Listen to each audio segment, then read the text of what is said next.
الحمدللہ حرم شریف کے پرنور مناظر میں، پرنور فضا میں اللہ نے پہنچا دیا ہے۔ آپ سب کو دعا گو ہوں، اللہ تعالیٰ تمام مسلمانوں کے تمام مشکلات کو دور فرمائے۔ آج انشاءاللہ میں اس پرنور مناظر میں، پرفیض مناظر میں، بالکل کعبہ شریفہ کے قریب ہو کر آپ کو انشاءاللہ ایک ایسا وظیفہ دیتا ہوں اجازت کے ساتھ کہ انشاءاللہ اگر آپ نے وہی وظیفہ کر لیا تو انشاءاللہ آپ کے تمام سال روزی اتنی فراہ ہوگی، اتنی فراہ کہ انشاءاللہ بارش کی طرح آپ پر روزی برسے گی انشاءاللہ۔ روزی کے تمام، رزق کے تمام مشکلات آپ کے دور ہوں گے، اور انشاءاللہ اللہ تعالیٰ آپ کو اپنے خزانہ غیب سے روزی عطا فرمائے گا۔ آپ کے تمام مشکلات دور ہوں گی، آپ کی تمام بندشیں، جو بھی جادو کی وجہ سے بندشیں ہوں، آپ کے دروازے بند کر دیے گئے ہوں، آپ کے کاروبار کے دروازے بند کر دیے گئے ہوں، رشتوں کا مسئلہ ہو، بیٹوں بیٹیوں کے رشتے نہیں آ رہے، آپ کو رزق کی تنگی ہے، انشاءاللہ آپ کی تمام پریشانیاں اللہ تعالیٰ دور فرمائے گا۔ بس آپ نے ایک بات میری ماننی ہے، ایک نمبر اللہ سے توبہ کریں اپنے گناہوں سے، کیونکہ گناہوں کی وجہ سے ہم پر آفات آتی ہیں، گناہوں کی وجہ سے ہم پر بلیات، ہم پر مشکلات آتی رہتی ہیں۔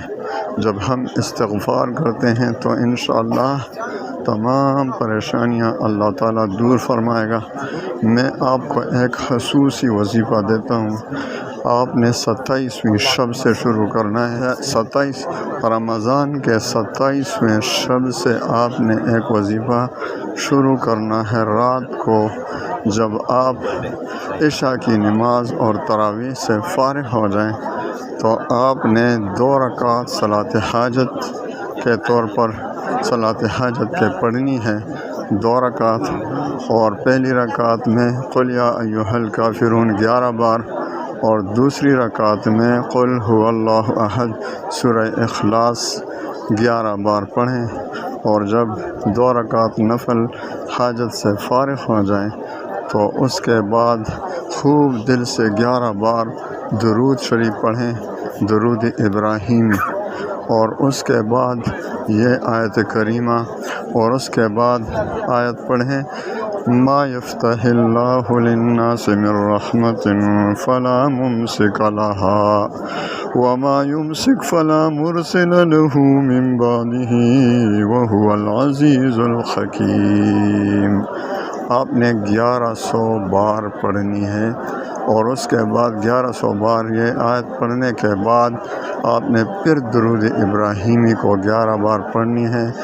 انشاءاللہ آپ 27ویں شب سے شروع کریں اور 11 دن تک مسلسل کرتے رہیں۔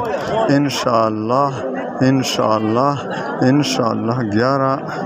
11 راتیں جب مکمل ہو جائیں گی، آپ کا وظیفہ مکمل ہو جائے گا، لیکن آپ پر پہلے ہی رات سے انشاءاللہ آپ کو اطمینان ہو جائے گا کہ انشاءاللہ اب میری دعائیں قبول ہوں گی، کیونکہ یہ وظیفہ بھی میں ایسی جگہ سے دے رہا ہوں جس میں دعا قبول ہونے میں کوئی شک ہی نہیں، بالکل کعبہ شریف میرے سامنے۔ اللہ تعالیٰ تمام مسلمانوں کی پریشانیوں کو دور فرمائے۔ انشاءاللہ آپ اس پر عمل کریں۔ حرم شریف سے میں آپ کو یہ تحفہ دے رہا ہوں، یہ قبول فرمائیں۔ 27ویں شب سے شروع کریں، 27ویں شب سے شروع کریں، اور 11 راتیں مسلسل یہ وظیفہ کریں انشاءاللہ، اور دعا مانگتے رہیں۔ تمام بندشیں اور پریشانیاں اللہ تعالیٰ دور فرمائے گا۔ تمام مسلمانوں کو دعا گو ہوں، آپ بھی اپنے بھائی کو دعاؤں میں یاد رکھیں کہ استقامت اور اچھی صحت کے ساتھ عبادات کی توفیق عطا فرمائیں۔ وآخر دعوانا ان الحمد للہ رب العالمین۔